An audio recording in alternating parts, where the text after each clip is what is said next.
Hello students, एक नए doubt के सॉल्यूशन के साथ फिर से हाजिर हूँ मैं। इस क्वेश्चन में a bus starting from rest means its initial velocity u is equal to 0 metre per second.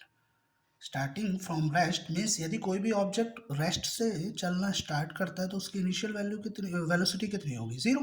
Initial speed is zero and it is moving with uniform acceleration. Uniform acceleration a और उसकी value दी हुई है 0.1 metre पर second square. इस acceleration से वो object accelerate हो रहा है तो आप ये समझ सकते हैं कि उसकी फाइनल स्पीड कुछ ना कुछ होगी। और इस एक्सेलरेशन देने का मतलब इतना एक्सेलरेट करना, कितने टाइम तक एक्सेलरेट किया है उसे? So T is equal to 2 minute. अब यहाँ पर हमें एक चीज़ ध्यान रखनी होगी, ये दोनों यूनिट्स जो हैं वो एसआई यूनिट में है बट मिनट एसआई यूनिट नहीं है। So we have to convert it into second. So 1 minute is equal to 60 second, तो 2 minute is equal to 120 second. ये हमने एसआई यूनिट में कन्वर्ट कर लिया। Now we have to find out the value of final velocity or final speed and the distance traveled। अब फिर से एक बार समझा देता हूँ। एक ऑब्जेक्ट है, जीरो वेलोसिटी से चलना स्टार्ट करता है, इसे हमने एक्सेलरेशन दिया 0.1 मीटर पर सेकंड स्क्वायर का 2 मिनट के लिए, मीन्स 120 सेकंड के लिए। तो इसकी फाइनल स्पीड क्या होगी और इस ड्यूरेशन में ये कितना डिस्टेंस कवर करेगा, ये हमें निकालना है। So we will use equation of motion. इसमें दो इक्वेशन ऑफ मोशन यूज होंगी यहाँ पर, equations of motion. First v is equal to u plus a t, ये फर्स्ट इक्वेशन ऑफ मोशन है। इसमें v हमें फाइंड आउट करना है, u का वैल्यू गिवन है, a का वैल्यू गिवन है, t का वैल्यू भी गिवन है। तो फटाफट v की वैल्यू निकाल लेते हैं।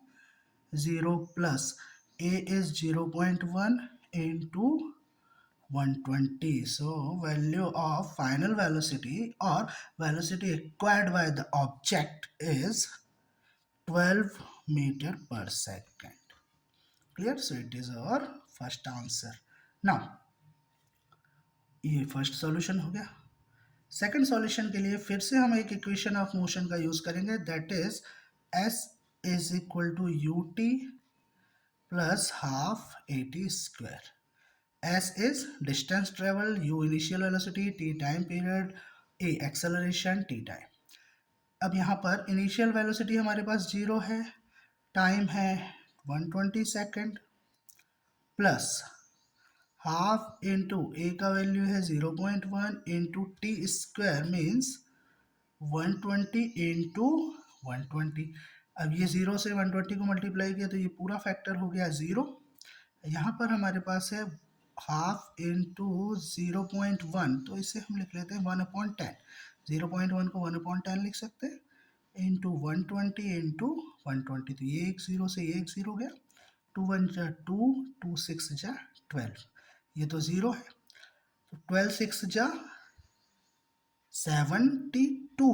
So answer will be 720 meter.